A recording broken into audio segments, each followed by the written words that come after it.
Hello दोस्तों, कैसे हैं आप सभी लोग। दोस्तों, बहुत ही महत्वपूर्ण जानकारी है राजस्थान कर्मचारी चयन बोर्ड के द्वारा, जो कि भर्ती परीक्षा के दौरान ऑनलाइन आवेदन करते समय शैक्षणिक योग्यता व भर्ती संबंधित दस्तावेज अपलोड करने के संबंध में है।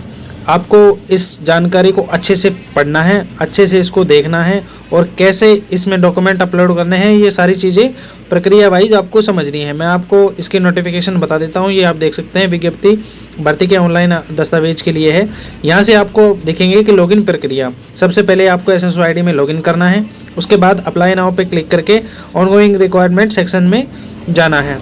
उसके बाद आपको यहाँ पर पॉपअप नोटिफिकेशन का जो है प्राप्त होगा OTR के लिए। OTR के डॉक्यूमेंट डिटेल पेज पर ले जाएगा और वहाँ से आप OTR डिटेल या डॉक्यूमेंट डिटेल अपडेट नहीं है तो एक पॉपअप संदेश प्राप्त होगा, उसके माध्यम से अपलोड कर सकते हैं। दूसरा तरीका ये है कि डिजी लॉकर से भी कर सकते हैं आप। ये आप देख सकते हैं शैक्षणिक योग्यता दर्ज करने के तरीके हैं। डिजी लॉकर से फेच करके शैक्षणिक योग्यता के दस्तावेजों डिजी लॉकर से फेच करने की प्रक्रिया। नोटिस में दोस्तों साफ तौर पर कहा गया है कि यदि डिजी लॉकर से प्राप्त दस्तावेजों में कोई आवश्यक सूचना अपूर्ण है तो उन संबंधित फील्ड्स की जानकारी अभ्यर्थी से डॉक्यूमेंट डिटेल पेज पर भरवाई जाएगी। मैन्युअली दर्ज करते हैं तो यदि शैक्षणिक योग्यता के दस्तावेज डिजी लॉकर में उपलब्ध नहीं है तो आप मैन्युअली ऐड कर सकते हैं। ऐड करने के लिए आपको ऐड एजुकेशन डिटेल पर क्लिक करना होगा। उसमें आपको अपने अपीयरिंग विकल्प का चयन करना होगा। उससे साक्ष्य के रूप में निम्न में से उपयुक्त डॉक्यूमेंट अपलोड करने होंगे, जिसमें पिछले वर्ष की अंक तालिका, प्रवेश लिया हो उसकी रसीद, फीस रसीद और नोटरी के साथ शपथ पत्र, ये यदि प्रवेश नहीं है तो। उसके अलावा अस्पष्ट और टेढ़े मेढ़े ब्लैंक या वाटरमार्क ऑनलाइन वेब टूल्स का प्रयोग कर श्रिंक किए गए डॉक्यूमेंट मान्य नहीं होंगे। यदि वे ब्लर हैं ये तो वो मान्य नहीं होंगे। उसके अलावा आवेदन पत्र भरने की प्रक्रिया। सबसे पहले आप OTR डॉक्यूमेंट पे डिटेल पे क्लिक करेंगे, अप्लाई नाउ के बटन पे। उसके बाद OTR के डैशबोर्ड पर जाएंगे। OTR के डैशबोर्ड पे जाने के बाद OTR से फेच होकर आने वाली सूचनाओं आवेदन पत्र में संबंधित एडिट, यानी कि आप उसमें करेक्शन नहीं कर सकते हैं। OTR में जो डिटेल फेच हो गई वो एडिट नहीं कर सकते हैं। अगर आप उसको बदलना चाहते हैं तो सबसे पहले आपको OTR अपडेट करना होगा, उसके बाद ही आप उसको एडिट कर सकते हैं।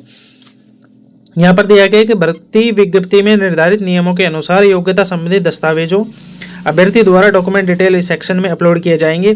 दस्तावेजों की भर्ती विज्ञप्ति नियमों के अनुरूपता एवं सत्यता के लिए अभ्यर्थी स्वयं उत्तरदायी होगा। ये आप जो भी डॉक्यूमेंट अपलोड करेंगे उसके लिए आप स्वयं खुद जिम्मेदार होंगे। अगर आपने गलत अपलोड कर दिए तो गलत ही वहाँ पर शो होगा। अगर आप उसको एडिट करना चाहते हैं तो राजस्थान संपर्क हेल्पलाइन में आपको ईमेल करना होगा और वहाँ से जाके आप इसको एडिट कर सकते हैं। एडिट रिक्वेस्ट डाल के उसको एडिट कर सकते हैं।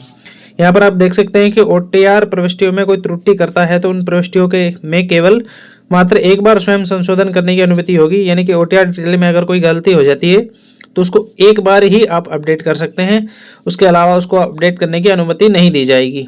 दोस्तों, इन डिटेल को जानकारी को अच्छे से पढ़ लेना है। अगर आप इसकी PDF को पढ़ना चाहते हैं तो आप मेरे टेलीग्राम चैनल को ज्वाइन कर सकते हैं। वहाँ पर इसकी PDF मैंने डाली हुई है, वहाँ से इस PDF को आप पढ़ सकते हैं। और दोस्तों, चैनल पर अगर आप नए हैं तो चैनल को सब्सक्राइब करिए। वीडियो को ज़्यादा से ज़्यादा अपने दोस्तों के पास शेयर करिए ताकि उनको पता लगे कि SSO में डॉक्यूमेंट कैसे अपलोड करने हैं, किस तरीके से अपलोड करने हैं, ताकि आप खुद भी घर बैठे इसको अपलोड कर सके।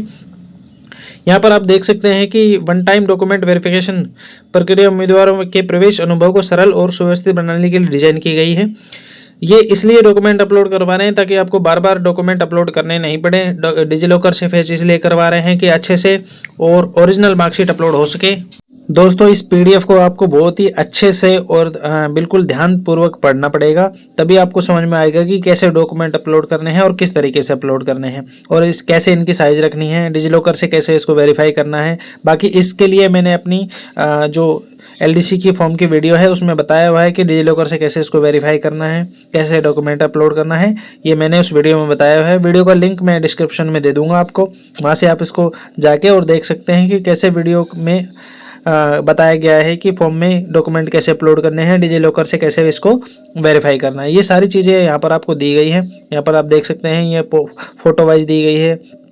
ODV पूरा करने के लिए एक मोड चुनें, डिजी लॉकर से विवरण प्राप्त करें, ये सारी चीज़ें दी गई हैं। यहाँ पर आपको डॉक्यूमेंट के नाम दिए गए हैं, ये डॉक्यूमेंट आप अपलोड कर सकते हैं। उसके अलावा यहाँ पर स्क्रीन दिया गया है कि ये स्क्रीन आपको शो होगी, उसके बाद आपको ये करना है। ये सारी चीज़ें आपको इस पीडीएफ में मिल जाएंगी।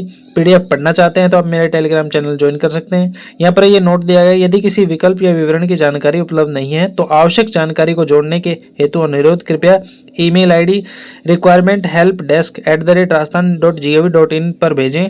कृपया ध्यान दें कि यह अनुरोध आवेदन पत्र की अंतिम तिथि से कम 3 दिन पूर्व किया जाए। यानी कि अगर आपको डॉक्यूमेंट अपलोड करने में कोई समस्या आ रही है, कोई डिटेल मिसमैच हो रही है, तो आप इस ईमेल आईडी पर ईमेल भेजकर उसको करवा सकते हैं। लेकिन ये लास्ट डेट से पहले आपको 3 दिन पहले करवानी पड़ेगी। तो इस वीडियो को ध्यान से देखिए दोस्तों और डॉक्यूमेंट अपलोड करिए। थैंक यू दोस्तों।